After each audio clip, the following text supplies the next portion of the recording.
Hey everybody, Peter Zeihan here, coming to you from one of my favorite places in central Colorado, Elkhorn Pass, just above the Missouri Basin.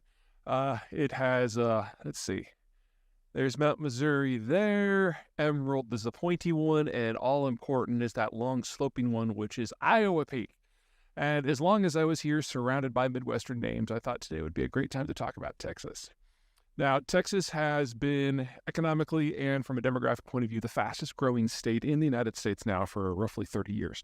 And I don't think that trend is going to break anytime soon, but things are going to look a little bit different. First, I guess we should evaluate what has allowed Texas to be successful to this point. And really, there's four things. First up is demographic growth. You've had a relatively high birth rate in Texas because cost of living is relatively low for for property, for housing, for electricity, for food. That definitely helps with family formation and helps young families have more children.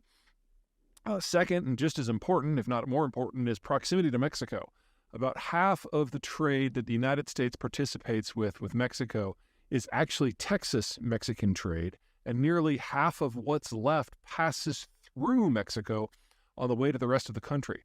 So one of the things that the United States really is bad at is manufacturing because we don't have different wage levels and skill levels. We're pretty homogenous across the country.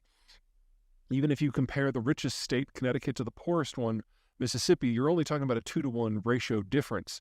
And that means it's difficult to get synergies and economies of scale in manufacturing where it's really best if you have one person doing the software and one person doing the metal casting and one person doing the wiring and so on. Mexico plus Texas has that to a degree. And so Texas is far and away the number one manufacturing state as a result.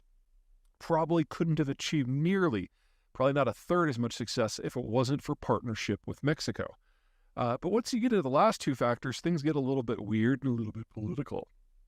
Texas is a red state, obviously, which means relatively low taxes and relatively low relatively low regulation.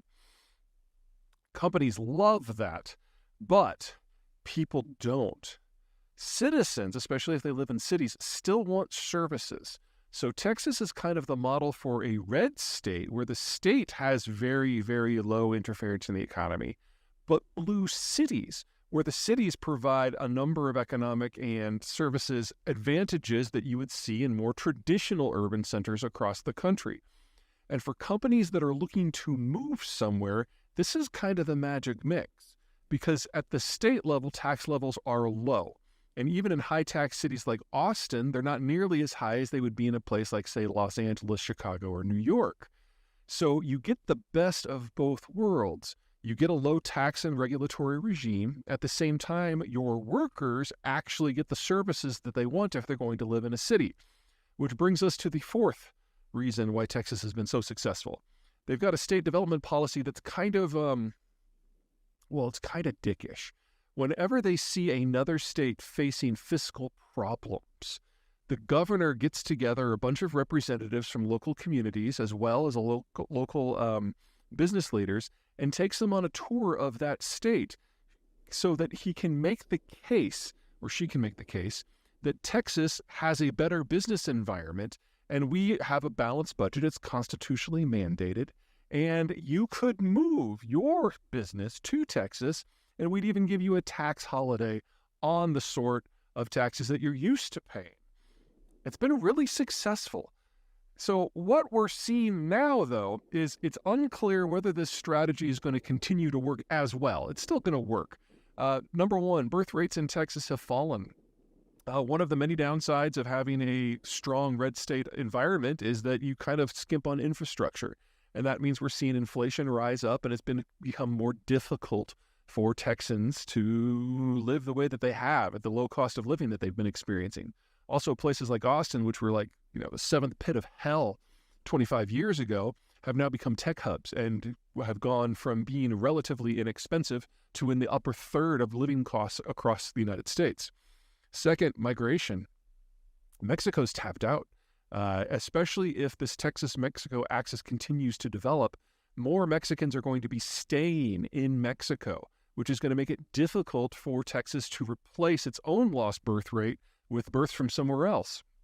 What we've seen since the early days of COVID is this weird little shift where Texas has actually been birth rate negative, but it's still been drawing people from, not Mexico, from the rest of the country.